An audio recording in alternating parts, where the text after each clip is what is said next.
Well, There we go. What a crowd we've got playing for you there. This is going to be a very entertaining game. As you said earlier on, Marshall, lots of donations happening already ahead of the game. Violet has got some definite backing, financial backing, that is. It'll be intriguing to see what she does. She has a lot of units in play very early on in the game, and I think the other players are going to struggle to deal with that early doors. certainly, and it should be worth noting we're almost at $1,900 raised. Folks, our target for tonight is $5,000. Last year we raised $3,200. Let's top it. We're on track to do so. Let's make it happen, folks. Thank you, everybody, for your generosity so far. It really is appreciated, and it is going to a great cause.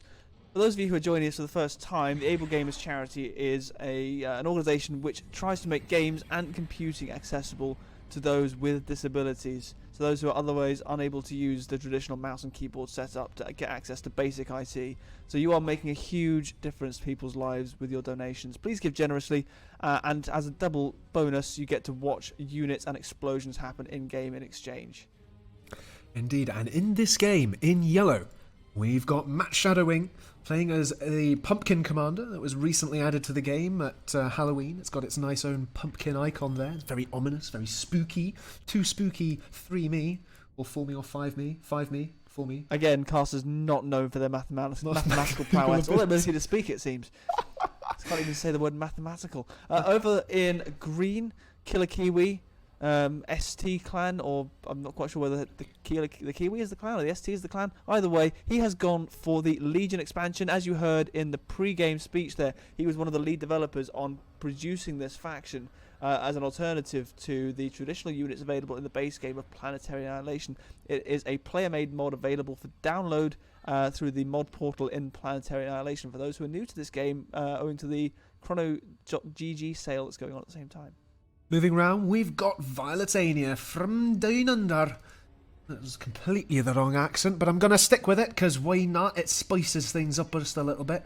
She's gone for a radar in her base after a bot factory and an air factory thereafter.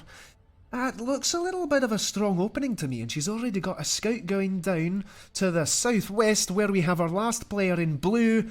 The Smurf is getting picked off his fabricators by gunships coming out from Kiwi. He might need a little bit of help therefore if he's losing his builders like that so early on in this game. I'm really looking at this point. I think most of the players who also have access to the donations feed, by the way, before the game, they've been able to look at what's coming in. They all know what's coming their way. They all know that at the 2-minute mark, these donations are going to start pouring in. Violet has got the bulk of those. Smartly, Matt Shadowing already building an orbital factory, looking to get off world. Smurf following suit very shortly thereafter. Violet hasn't bothered. She knows what's up. She knows what's coming. The only player not to have gone for orbital to try and escape the wrath is Killer Kiwi.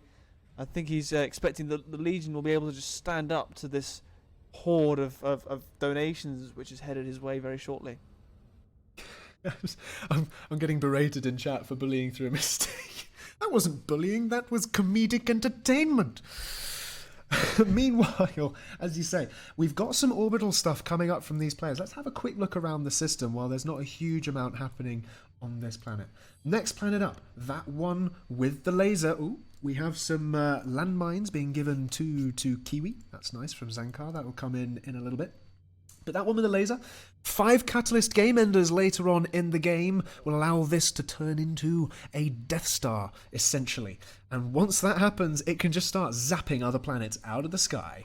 Moving on next, that's no Moon, WrongCat. This is your favourite.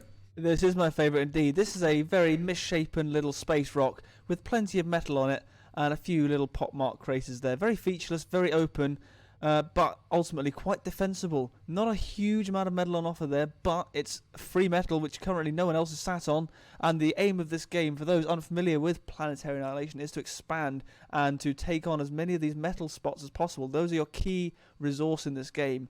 You then also stockpile energy to enable you to spend that metal on things like robots, lasers, that sort of stuff.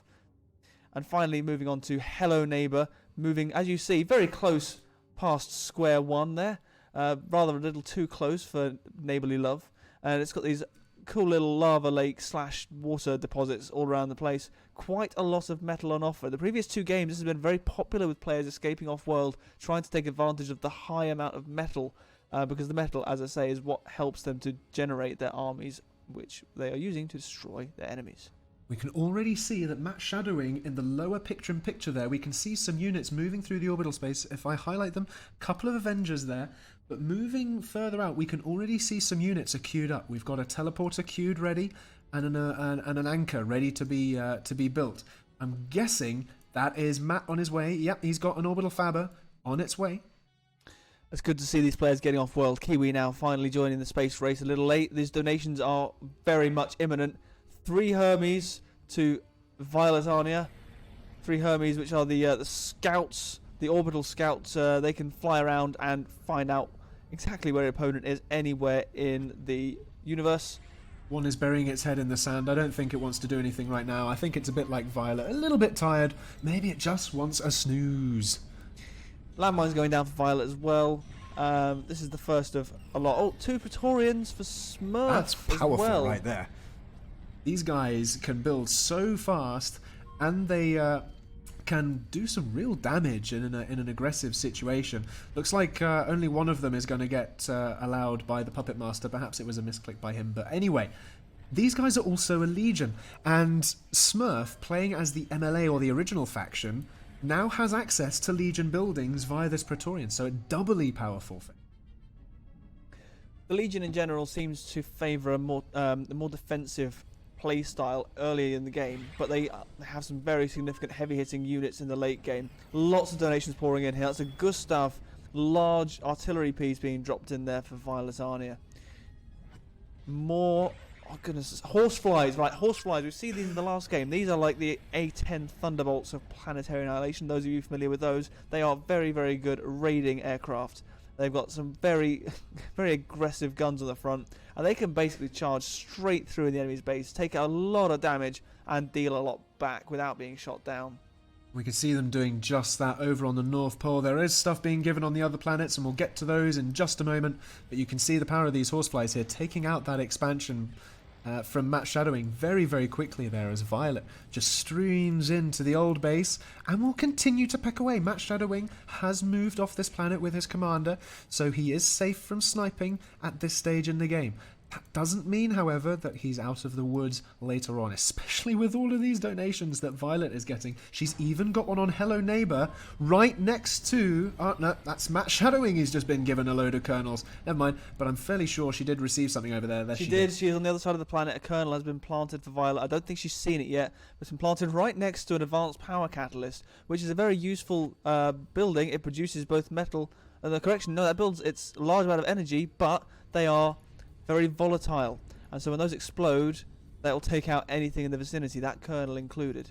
So she needs to have a look at these other planets where she's getting these donations. At the moment, it looks like she's having fun with what she's got down here on square one. Got these horseflies sat idle, ready to pounce on anyone who chooses to get in their way. More donations now streaming in. Teleporters on square one. Teleporter also on Hello Neighbour for Violet. She can link up these 2 planets now. She has seen that kernel and has started building. Meanwhile, the donations for Matte Shadowing over on Hello Neighbour have allowed him to build a significant stronghold there, and he's actually gone well into the lead with his economy here. Lots of early donations of tier 2 metal extractors for Matt, and he's really streaming ahead in the economy game, and he's making full use of it all. He is pouring that into as many advanced buildings as he can, and he's going to try and take on, I think, most of Hello Neighbour.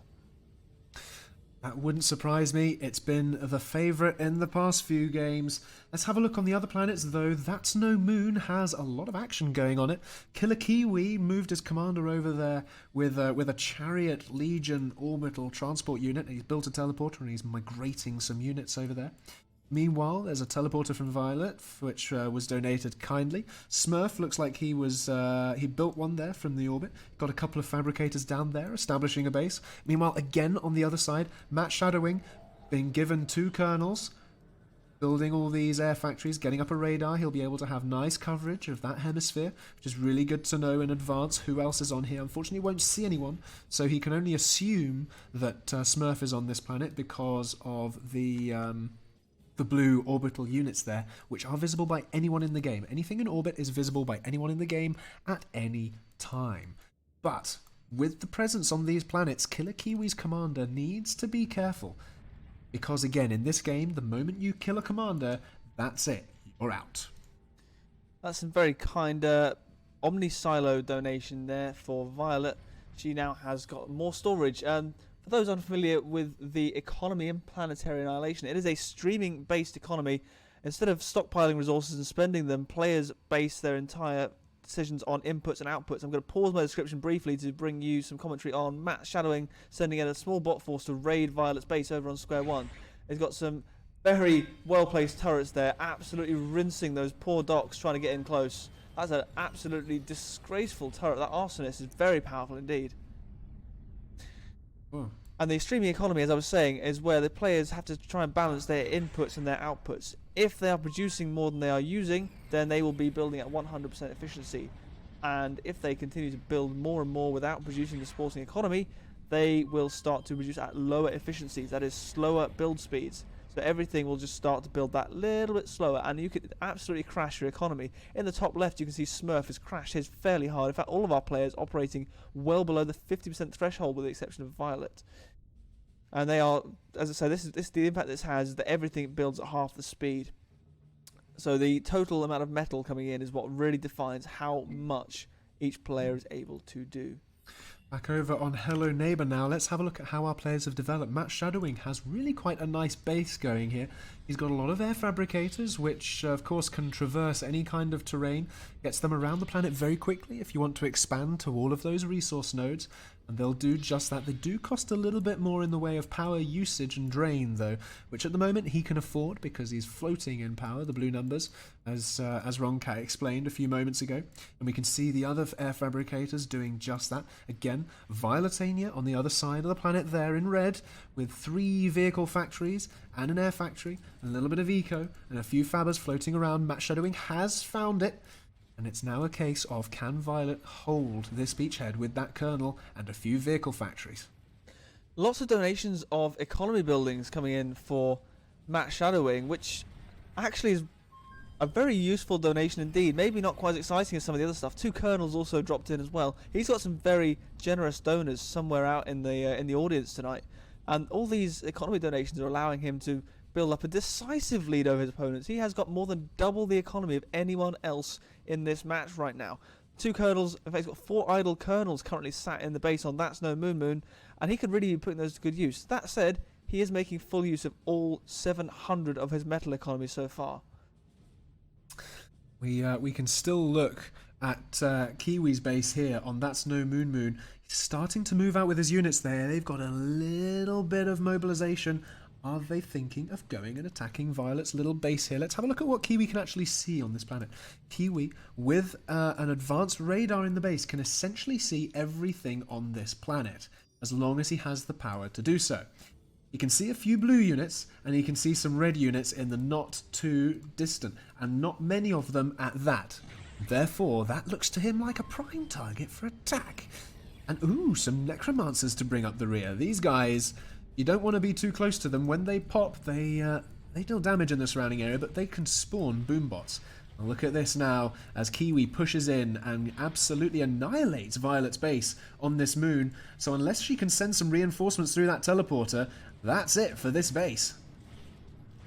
I'll be interested to see whether she's able to defend this, because you got some units coming from Smurf now, picking off a lot of the outstations. Lots and lots of mines all over this planet for Violet. I've not seen quite so many mine donations in a while. Kiwi has got this Thor on the build now. Over on Square One. Kiwi's got a Thor on Square One. Blimey. Building it himself from orbit. That could be quite powerful into the next part of this game. Again, Kiwi not playing too heavily on this map. Kind of like when we were playing this map earlier in the week, WrongCat. We kind of decided, let's keep a foothold on this planet, but focus elsewhere. And that's exactly what Kiwi's doing, and it seems to be the way that most players are playing, but not Violet. She says, no, this is my base. We've got these necromancers now from Kiwi pushing ahead on That's No Moon Moon. I think he's looking to take control of this planet, and he's in a fairly strong position to do so. Matt Shadowwing has got the economy to really pull this out of the bag here, but he doesn't have a lot of tier 2 on this planet. He's got lots of tier 1 factories, so he's got the mass, but actually not that powerful in terms of the number of units he's got available. Oh, that's a 100 boombot donation, a 200 boombot donation, 300 boombots, all on square one. It should be 800, I believe. Here they come. This is game-changing stuff. Oh, and we've got some star cannons firing in from Smurf as well. Are those docks? We need some fast-firing units. Oh, my word, I have never seen lot. this many boombots, and I've been doing this tournament for a number of years, as have you, Marshall. Have you ever seen anything quite like this? No, sir. And as long as Violet can kind of see what's going on, if she gets some scouting going, these booms are going to be lethal. Unfortunately, we now see Smurf marching an army in to try and attack Violet. He's not put any scouts in. I take it back. He must have found some scouts from somewhere.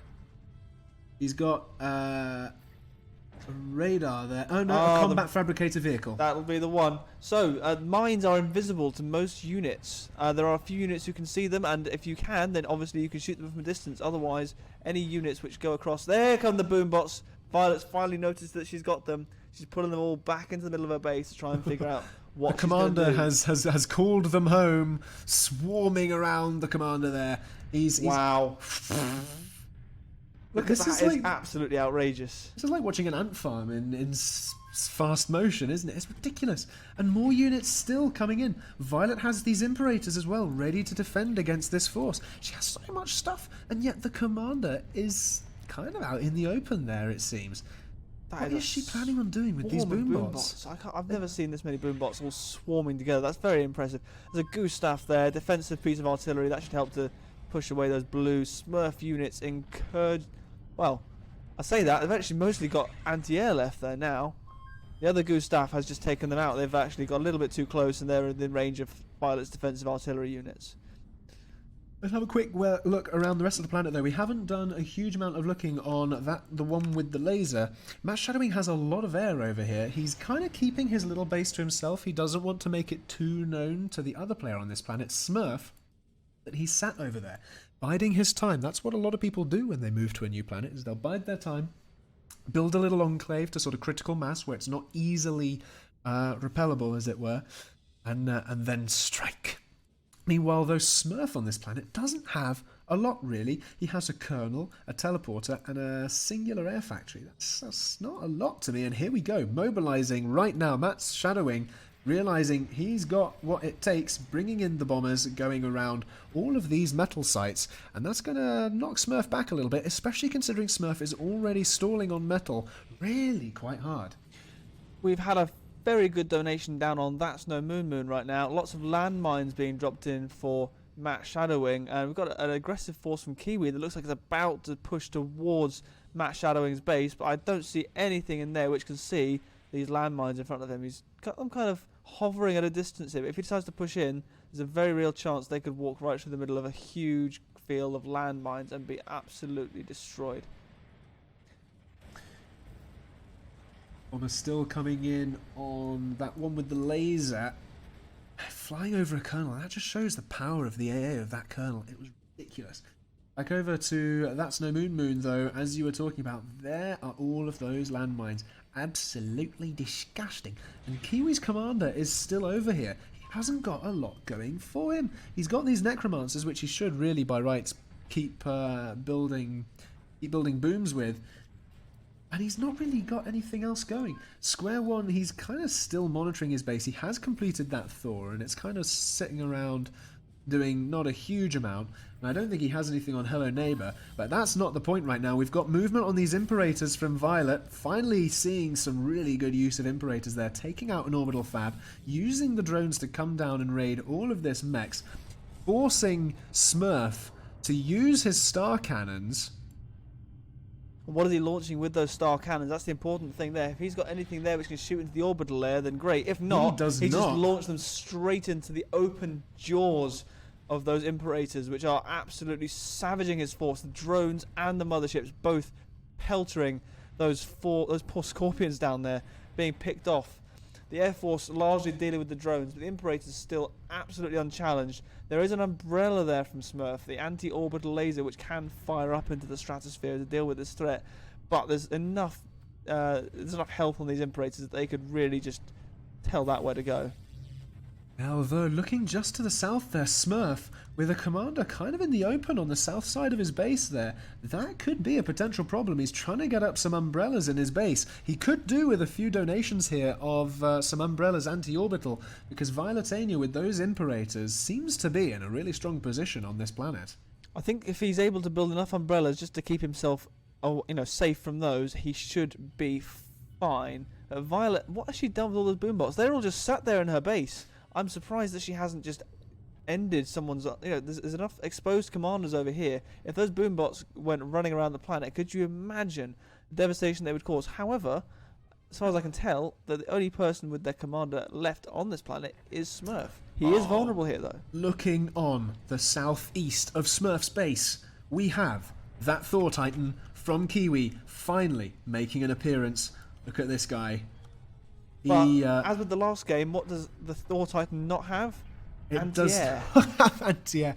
The last game, Nimzo reclaimed a Thor with air fabbers, and now it encroaches on Smurf's base, and Smurf doesn't really... It's found the comm indeed. The comm there needs to leg it. I think it's building an Astraeus by the looks of it in that orbital launcher there, but instead it turns to the power field. I think it thinks that's an easier target, and look at that.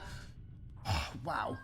Is that a defensive deployment of those star cannons? There's a lot of star cannons there. There's a lot of star cannons, but that Thor should be able to take nice care of them, really. It's going to put a big dent in it, but is it going to be enough? I'm not sure whether they're going to be able to kill it off. There's a lot of missiles being fired there. They're certainly going to put a big dent in him. Going to put a big dent in him. If he keeps moving, he might be able to get into this base and do a little bit more damage. But this is why donations in bulk really help. Violetania getting a lot of economy, and there he goes, still back into the base. I think we can see the commander in the distance running for that teleporter. Looks like he might well have got through. And now, again, turning to those power generators. Are those fabricators going to try and reclaim it from orbit this time?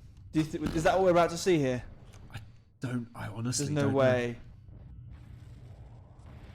No, they can't. They can't do it. Okay. Oh. I thought they were going to try and reclaim it from orbit, which would just be a next level. Wouldn't that be a thing? But defensive Imperators instead are just as good. Of course, they also are air-based.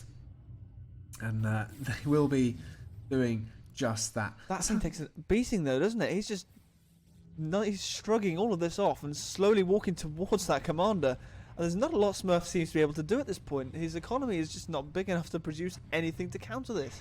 I'm surprised he's not on any of the other planets, really. That one with the laser is his only other base. He's got a teleporter which has been weakened a little bit, and that's the only other place in the system. He's got no power. He seems to have anything. He's got no power to run the teleporters. Even if he gets that commander to the teleporter, which he desperately needs to do as the store starts to get even closer, he hasn't got the power to put that teleporter online. Defensive bombardment now by the star lasers. Are they going to kill it off in time? Yes, they are this time. He's just about done enough to save his commander, but that was bloody close. That was very close indeed. And again, without power, your teleporter, your radars, none of that can function. And so when you need to run away, not having power kind of stops you from doing that. You really have to watch your resource production and expenditure. And Smurf's eco here, his power isn't that great, and he's spending about 10,000 more than he should be. He may have survived that particular raid, but I'm not sure whether he's going to be able to pull himself back into the game after that. That's absolutely crippled his economy. He's got all of these star cannons up here above his base. He does not have the economy to use them to build anything. He really needs to be turning those off and focusing on rebuilding his economy. They are all there now for defensive purposes. This is all just damage control at this point. And of course, your donations can bring him back into the good place for his economy. All it needs is some of that advanced power. Kiwi getting a lot of that donation though. Violetania moving the boombots, floating around there, moving down towards Smurf's base. What is she planning on doing? Are we going to see a boombot snipe here, Marshall? It's possible. They need to find the comm first. I don't know if she's seen it. She's certainly moving it, manipulating it around the rest of the base there. And unfortunately for Smurf, he's moved his air all the way away. What can he see? Can he see this? He can't. He doesn't have a radar to see this. He has no can't idea see this incoming. Right there's. Oh, let's look at this from his point of view. Here come the booms. The booms, the booms, the booms. His teleporter's not linked. He's down the side of it. Here comes the commander. He is gone. There is no way. Gone. That is the Excellent power. use of those booms by Violet, and that was about a tenth of what she has available. That commander was absolutely toast from the moment those boom bots appeared on this planet. There were so many boom bots, and that Smurf annihilated, no longer participating in this tournament. GG to you, Smurf. And we are now in Game Enders for Big Spenders mode. 25 minutes of game time have elapsed. If you have nukes to give, folks, if you have Hallies, Titans, or Catalysts to give them. Now, here we go. We've got a Thor for Violet on square one. She's got so much stuff over here. It's unreal. Has she got a presence anywhere else? I don't think she does she? Having a look on Hello Neighbor, Matt Shadowing has it under complete control. He's got so many airfabs building a nuke. It's ready to launch whenever he feels like it. It's a case of, does he find a commander and does he snipe it? That's now 2 Thors being donated to Violet on square one. What she needs to do now is to lock down this planet. She has got the ability to knock everyone else away from here. She's got boom bots which can go and just pick off all of the remaining outstations. She's got 2 Thors which can power straight through her opponent's bases.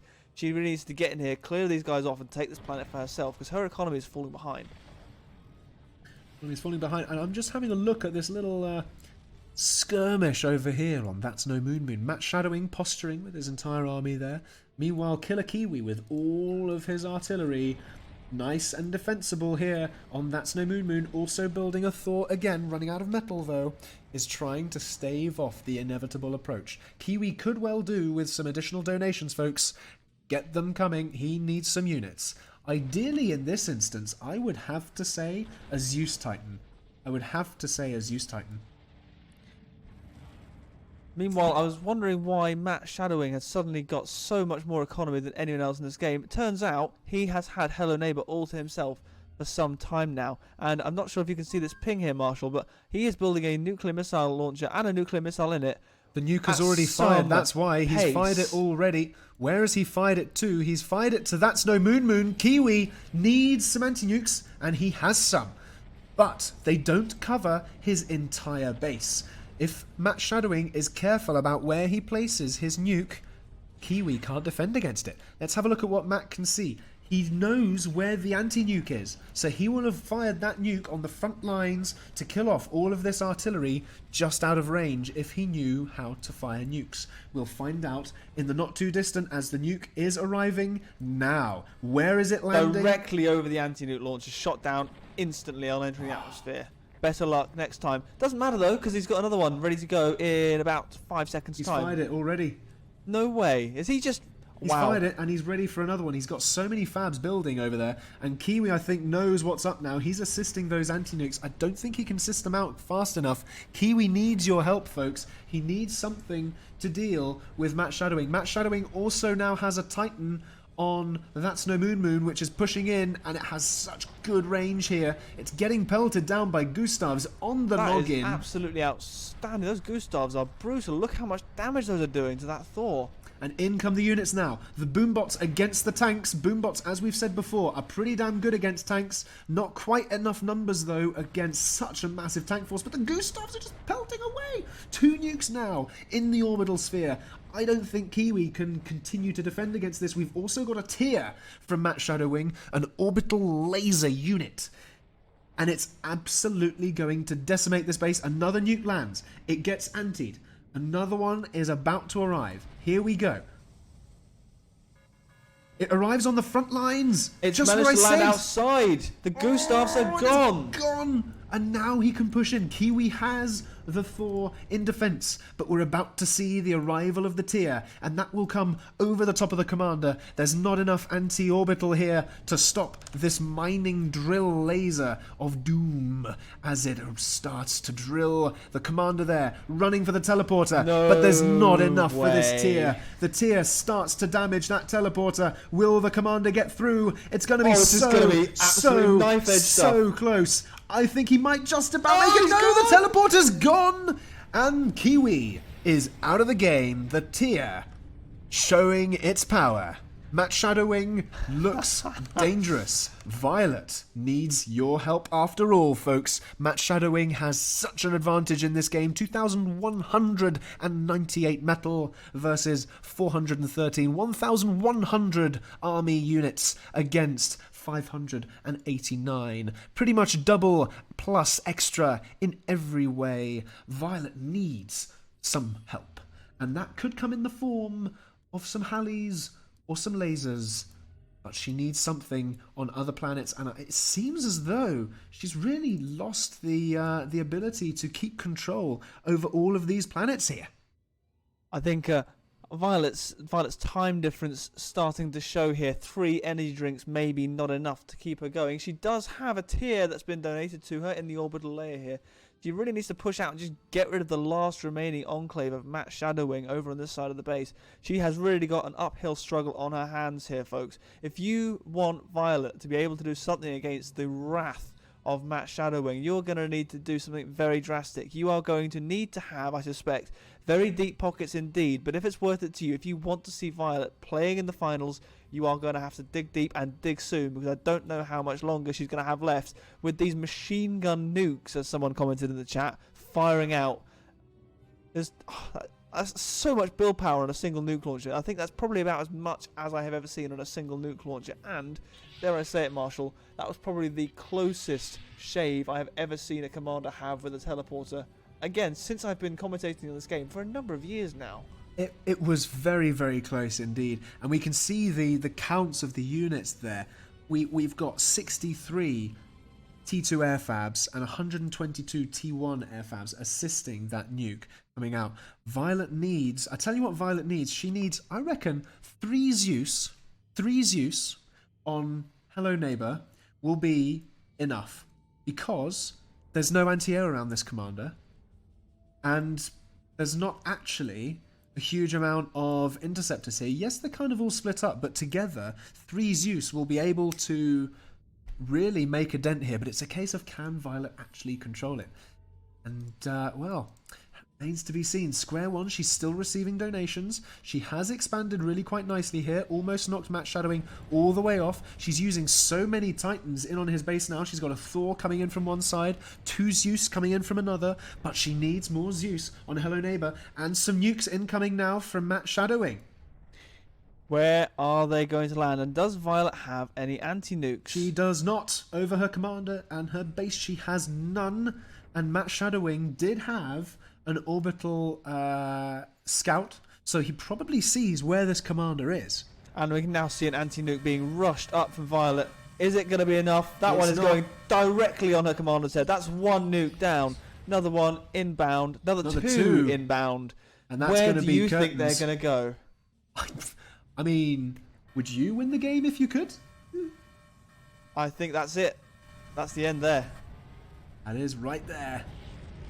Right on the edge. GG's all round. And there's more. And still they come. Get the reference? You know what? I don't get that one, Marshy. I feel bad. Should I? And still they come. War of the Worlds, Jeff Wayne. Oh, of course it is. Now I feel like a dum-dum. But that was game 3 of 5.